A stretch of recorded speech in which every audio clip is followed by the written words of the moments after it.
Hi viewers, ఎలా ఉన్నారు? అందరికీ నమస్తే అండి.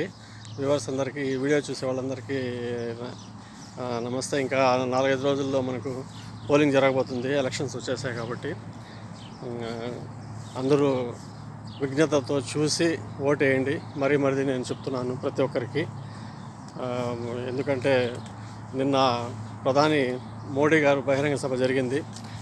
ఆయన పక్కన పెట్టుకుని చంద్రబాబుని వాళ్ళందరినీ అన్నీ అంటే వాస్తవ దూరకంగా ఉండేటువంటి అసత్యాలు చెప్పడం జరిగింది. అప్పుల గురించి, తర్వాత వచ్చి గవర్నెన్స్ గురించి, గవర్నమెంట్ ఎలా నడుస్తుంది అనే దాని గురించి చెప్పారు మోడీ గారు. కనీసం ఇది కూడా పాటించలేదు. చాలా ప్రధానమంత్రి నుంచి అది మనం ఆశించలేదు. చాలా బాధ్యతారహితంగా ఆయన చెప్పడం జరిగింది. సో కళ్ళకు కట్టేట్టు అభివృద్ధి కనిపిస్తూ ఉంది. ప్రతి ఒక్క వర్గానికి వచ్చి మేలు చేకూర్చింది. ఏ విషయంలో కూడా అన్ని రాష్ట్రాల కంటే కూడా ఆంధ్రప్రదేశ్ అనేది ఈ 5 సంవత్సరాల్లో చాలా వరకు నిలదొక్కోగలిగింది. వాళ్ళు అప్పులు చేసి ఇచ్చి, అంతకుముందుగా గవర్నమెంట్లో చంద్రబాబు గారు 14-19 మధ్యలో ఆయన చేసిన అప్పులు, జీడిపి గురించి వాళ్ళ ఆర్థిక శాఖ నిర్మలా సీతారామన్ గారే చెప్పడం జరిగింది ప్రజలకి పార్లమెంట్లో కూడా.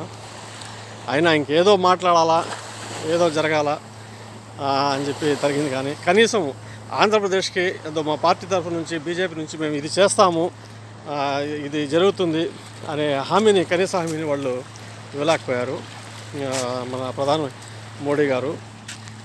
తర్వాత వచ్చి ఈ అప్పుల్లో కూరుకుపోయింది. 13 లక్షల కోట్లు అప్పుల్లో ఉందని చెప్పి చెప్తున్నారు.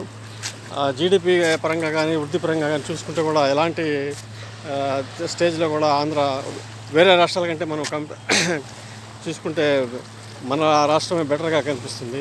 ముఖ్యంగా వచ్చి పెట్టుబడి అంటే మొబైల్ రీసెర్చ్ మీద ఎక్కువ ఆయన పెట్టుబడి పెట్టాలి. ఒక విద్యా కానుక కానివ్వండి, విద్యా దీవెన కానివ్వండి, తర్వాత నాడు నేడు స్కూల్స్ కానివ్వండి, ప్రతి ఒక్క దీంట్లో కూడా అభివృద్ధిపరంగా చూసిపోయింది. అదేవిధంగా గంగవరం పోర్టు కానివ్వండి, మచిలీపట్నం పోర్టు కానివ్వండి, ఇవన్నీ కూడా బ్రహ్మాండంగా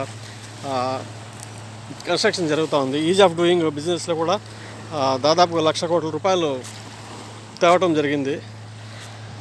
సో అన్ని విధాలు కూడా భోగాపురం ఎయిర్పోర్ట్ కానివ్వండి,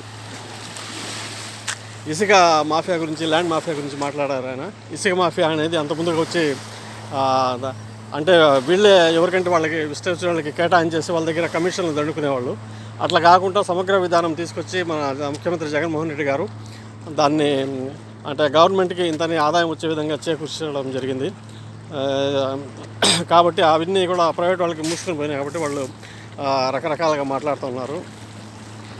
సో ఏ విధంగా తీసుకున్నా కానీ మన నాడు నేడు స్కూల్స్ తీసుకోండి మీరు, ప్రతి ఒక్క దీంట్లో కూడా అభివృద్ధి పరంగా హాస్పిటల్స్ కానివ్వండి, అన్నీ కూడా బ్రహ్మాండంగా మెయింటెనెన్స్ చేయటం జరిగింది. సో మీరు ఇంకొకసారి మొన్న సీఎం గారు చెప్పినట్టు రేపల్లె బహిరంగ సభలో విత్తనాలు నాటడం జరిగింది. ఆ విత్తనాలు వృక్షాలయ్యి అంటే విద్యా విధానాన్ని సమగ్రమైన మార్పులు తీసుకొచ్చిన దానివల్ల అవన్నీ కూడా ఒక 10 ఏళ్లలో మంచి ఫలితాలను మనకు అందిస్తాయి. చదువు ఇంపార్టెంట్ కాబట్టి దానికి మౌలికంగా పెట్టుబడులు పెడుతున్నారు మన ముఖ్యమంత్రి గారు. తర్వాత పథకాల గురించి చెప్పుకుంటే చంద్రబాబు గారు వచ్చి చంద్రబాబు మోడీ త్రిద్వయం చెప్పేది ఏమంటే ముగ్గురు మూర్ఖులు. చాలా అప్పులు ఉంది, ఎలా చేస్తారు, అప్పులు అయిపోయినాయి అంటున్నారు. వీళ్ళు అంతకు మించి, తాహతకు మించి వీళ్ళు వచ్చి పథకాలు పెడుతున్నారు. యూత్కి కానివ్వండి, మహిళలకు కానివ్వండి. అంతా మీరు ఒకసారి మేనిఫెస్టో చూడండి, ముందు వీడియోలో చెప్పున్నాము. ఆ మేనిఫెస్టోకి మన మేనిఫెస్టోకి తేడా చూడండి. 99% మనం వచ్చి నెరవేర్చే హామీలనే పెట్టడం జరిగింది. వాళ్ళు అట్లా కాదు, రకరకాలుగా చెప్పేస్తూ ఉన్నారు. మహిళలకు అంటారు, తర్వాత వచ్చి విద్యార్థులకు అంటారు, తర్వాత వచ్చి అన్నీ అలివి కానివ్వండి. అంటే వాళ్ళు ఏది చెప్పేది కూడా అది కరెక్ట్గా ఉండదు.